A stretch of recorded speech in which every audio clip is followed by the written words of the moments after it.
Welcome back to Ferocious Education. This is Dan. Today I'm going to be talking about PIC, Pivotal Investments Corporation number 2. I'm going to go briefly through technical analysis to kind of give an insight to the latest psychologies of the traders in there. And then I'm going to dive through anything I can find about this one here, their merger as this one is a SPAC, and what the industry itself looks like for that merger. Let's jump right into it. So on a 1 week perspective, what we get to see here is something a little bit interesting. So the MACD seems to be going on negative on the week of the 18th of October, and it looks like it's actually going back positive and curving up starting this week. So it looks like it might bottomed out. Moving averages do look bullish in this case, and it's a trading action zone where bullish reversals are likely. So what we get to see above the 1080, it actually escapes that trading action zone and then it becomes a safe haven below it.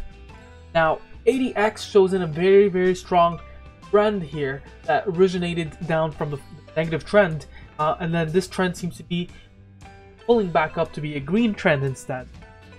Willing percent R puts this one at oversold. Then momentum looks solid. Now on the 1 day perspective, what we get to see here is something quite interesting. Even though it is bearish on every single indicator, the MACD looks like it's actually going on from negative all the way to positive, and it's confirmed. Momentum looks very strong, and willing percent R is moving a little bit towards overbought, but still in the neutral range, but 80x is very sloppy. So what we need to look at is, other than the technical analysis, we need to look at what makes this company different. As we get to see, technical analysis doesn't tell us much, especially here in the moving average band. As you get to see, the moving average band has no significance whatsoever, just basically a line thrown on top of it. Now, the stochastic fast and the stochastic slow, what it looks like to be here is that there is another leg up in the one, and so that's what that tells us, nothing more, nothing less. Now, the charts tell us a little bit of different stories about the supports and resistances. Current support is 950 on the Fibonacci retracements, followed by 1056 as a resistance, 1122 and 1175, followed by 1228.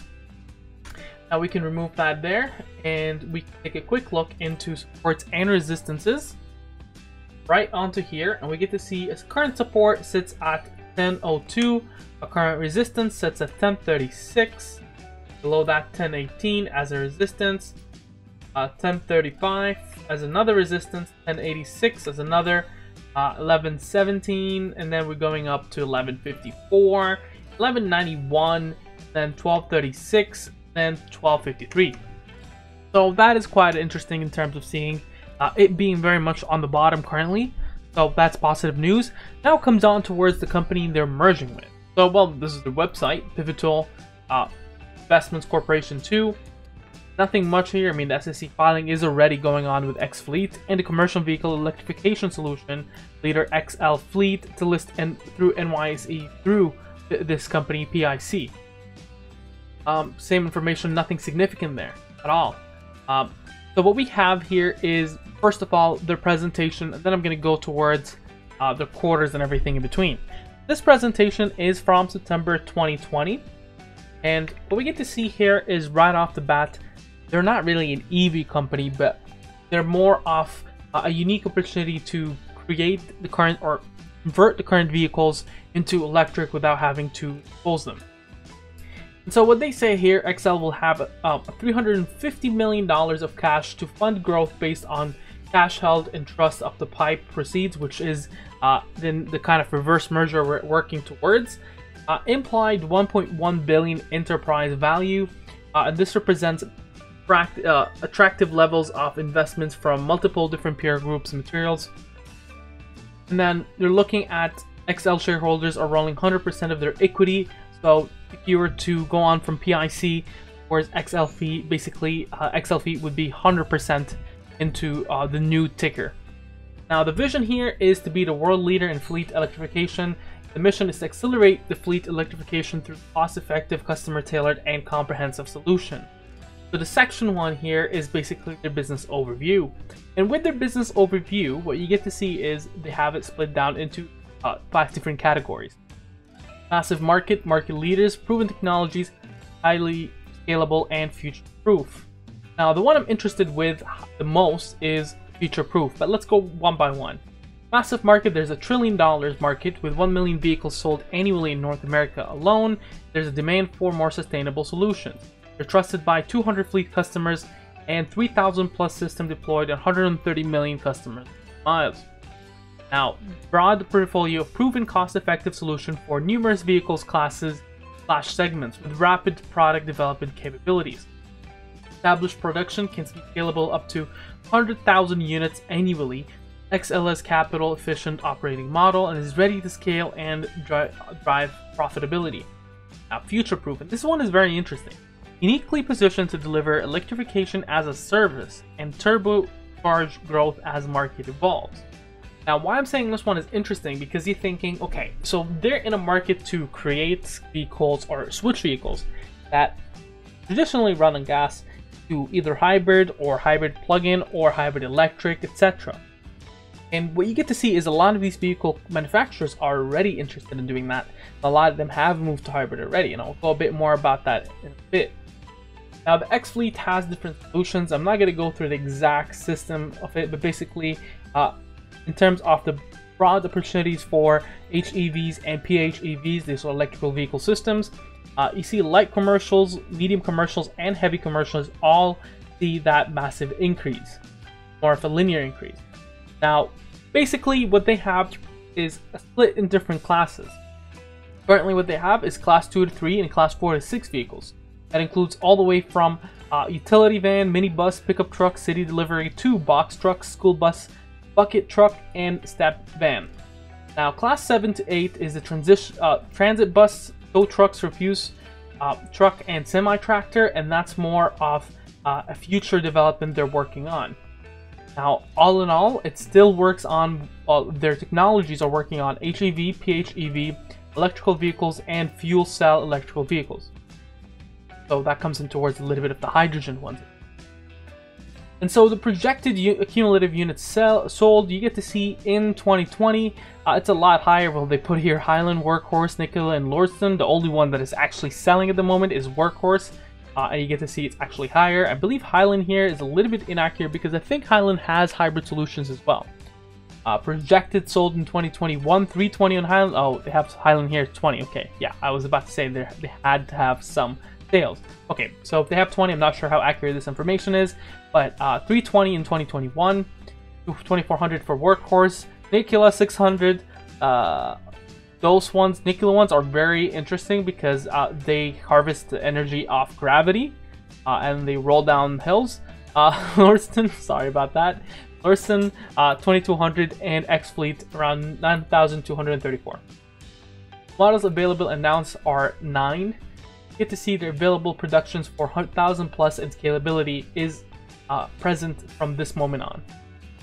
Now, some of their customers here that they have, say Alabama Power, Canada Post, DHL, NYC, Pepco, Liberty, Utilities, Yale University, PepsiCo, Fort Nola, FedEx. You get to see a little bit of diverse set of customers.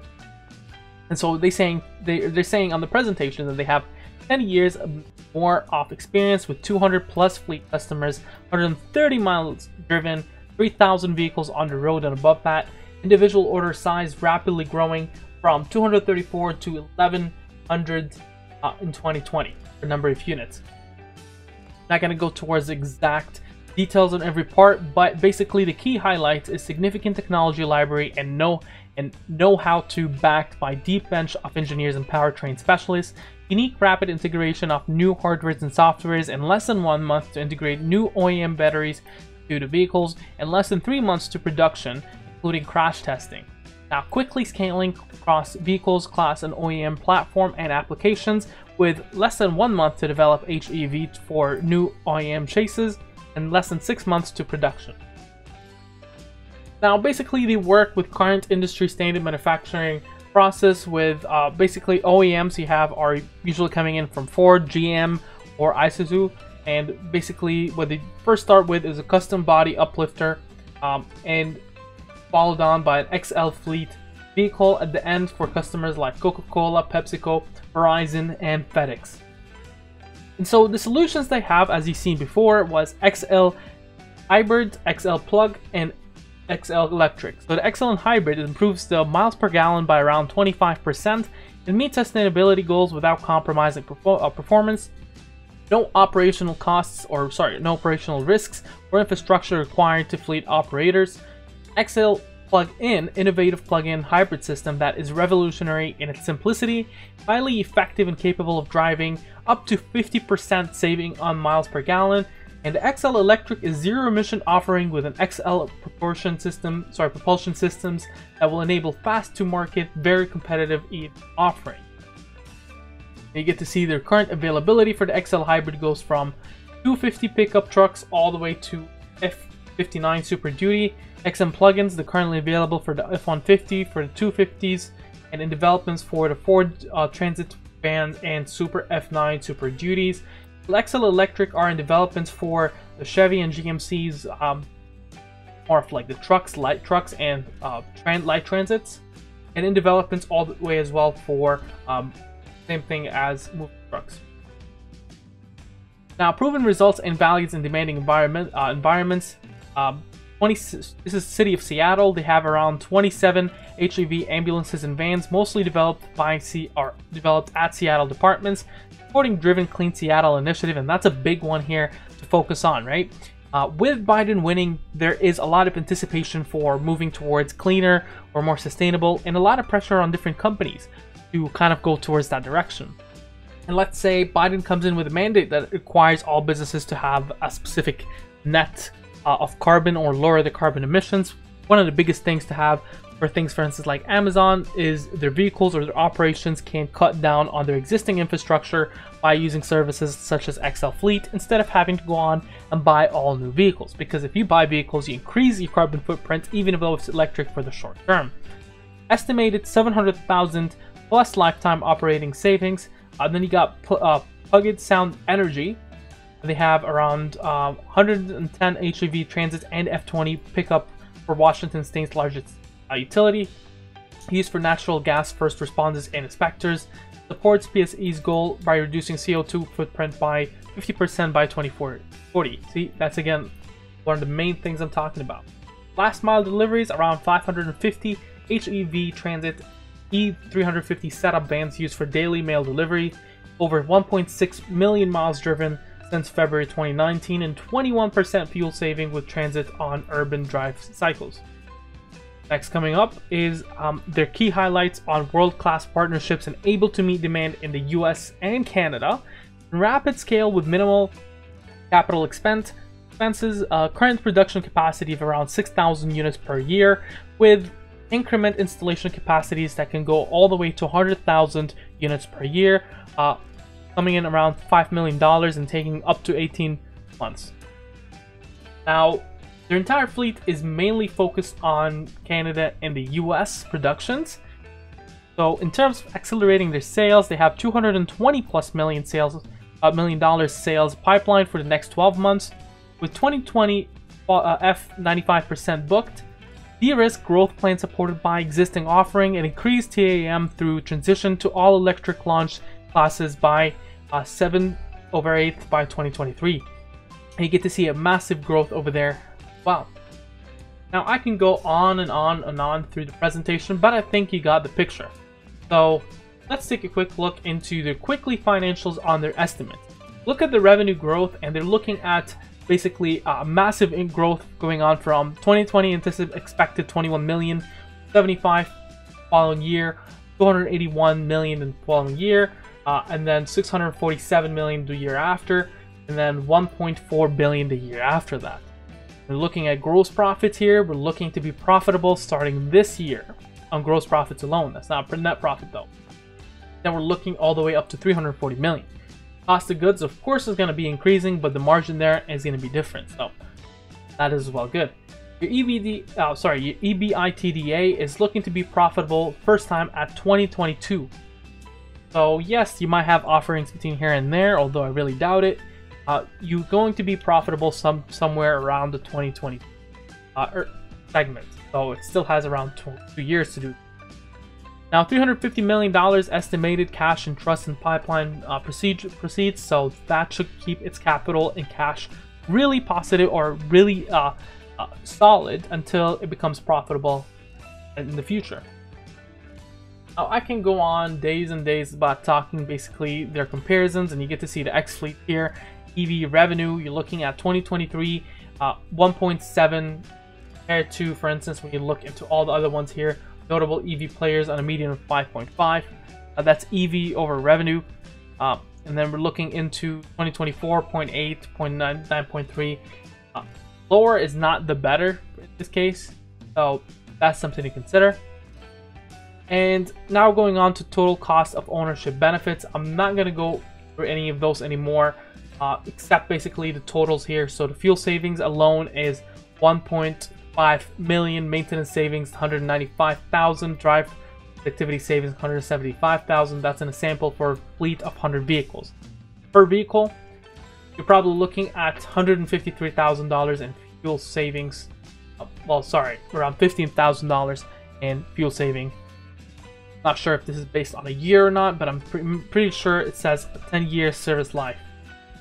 Alright, moving on now towards their website information. Okay, so electrifying your fleet vehicles, and they do have all these vehicles. I did mention in the presentations that they have solutions for. And basically, they have either electrification systems or plugins, as I did mention as well over there. Plug-in hybrid electric system or hybrid electric system. Sorry, this video is getting a lot longer. They have a list of their vehicles here, and they have as well a video on their website that explains a little bit more in detail. I would very much recommend that you actually go ahead and watch it. They also have a little bit of information about X-Link, which is basically a fleet management system. Same information that is around here. Same as well. Continuation, already gone through that. XLS is a leading provider of electrified power-to-lane solutions for the US and the Canadian commercial fleet vehicles. Built by Ford, Chevrolet, GMC, and Isuzu, thousands of XL units are already on the road, with over 130 million miles driven by its more than 200 customers, including FedEx, Coca-Cola, PepsiCo, Verizon, the City of Boston, Seattle Fire Department, Yale University, and Harvard University. XL has a strong demand momentum with a $220 million 12-month sales pipeline and forecasted revenue of over $20 million in 2020 and $75 million in 2021. Pro forma implied value of combined company of $1 billion. Combined company is expected to have approximately $350 million in net cash at closing, which includes an upsized $150 million fully committed PIC backed by new and existing strategies and institutional investors. All XL shareholders, including Constellation Technologies, Ventures, and Management, will retain 100% of their equity combined company. So that's a little bit of a detail there. And what we want to look at is their earnings. So I did have other things we need to look at. Yeah, so 3 years, over 75,000 miles for warranty to be covered, with around 24/7 hotline. So their service is warranted. They have the third quarter information that I would like to go a little bit quickly through, and that would be very much onto here. XL Fleet, or XL Company, a leader in vehicle electrification solutions for commercial and municipal fleets, today announced that its revenue for third quarter, XL achieved record. I'm gonna zoom in here just in case you're actually reading with me. XL achieved record quarterly total GAAP revenue of $6.3 million for the third quarter of 2020. In comparison, XL achieved $2.6 million in revenue for the third quarter in 2019, approximately $7.2 million in revenue for the full fiscal year ended December 31st, 2019. The revenue increase was driven by continued product adoption across the company's portfolio, which is currently comprised of XL's core hybrid and plug-in hybrid electrical-driven business terrain. The company expanded margins that resulted in positive margins of 12.1% for the third quarter of 2020 as compared to negative 3.7% for the third quarter of 2019. So far, it looks really good. They have a record quarter 3 revenue, basically nearly matches their performance for the entire prior calendar year in a single quarter. It shows a lot of promise, and this news was put on November 12th So literally yesterday morning, and what did the market do? It did not really react that much. In fact, it just jumped just a tad, but it was quite a depressing move. I think, what was it? Currently, it's actually moving in extended hours, but it wasn't moving for almost all day. Right now, it's sitting at 10:50 as we speak in the extended hours as I'm making this video. Kind of was kind of slept on. Pretty sure someone else mentioned it. And I'm like, hey, look at this news, and that's why people are buying the current. Alrighty, we've already kind of mentioned this 10Q report. SR shows in that they have a shelf in terms of offering shares, which is back to the part of the pipe. We're looking into institutional buyers, and we get to see some actual, reliable names, right? Okay, you have SG3 have bought a lot of, I can't imagine what it is, shares, puts, and calls, but Goldman Sachs Group added, multiplied their shares by 9. They added 9 times more what they had. Athos Capital added 114,000 shares. Bulldog Investors and Kipos decreased a little, but Maven and HRT added. Hudson Bay decreased. You get to see it's on and off, right? There's different things, different companies. UBS decreased their shares, but created a call. Bank of Montreal has some shares on here. So some reliable names, but it looks like in November, what we get to see is a bit of a mix, but more of adding rather than subtraction of or decreasing of shares. Insider buyings, I can't find any information on that. So I'm gonna move on from there, and we're gonna jump on towards what I think about the stock. So as I said, it's actually been running in the extended market. I think I started researching for this video around 4:30, and ever since then it's been jumping up and down, going all the way from 10:20, jumping back and forth. So why is it jumping? It's probably someone has mentioned it on Twitter, whatnot, and said, hey, look at this. November 12th with a really positive news at 7 a.m., which basically was short-lived. Take a look at this. Just jumped all the way from 10:06 to 10:25. Kidding me. 2.5% for record earnings, and this one has been a little bit tough. So yes, it will be subject to pump and dump. It will be subject to that. So that's what you got to be careful of, right? A lot of bag holders in this region.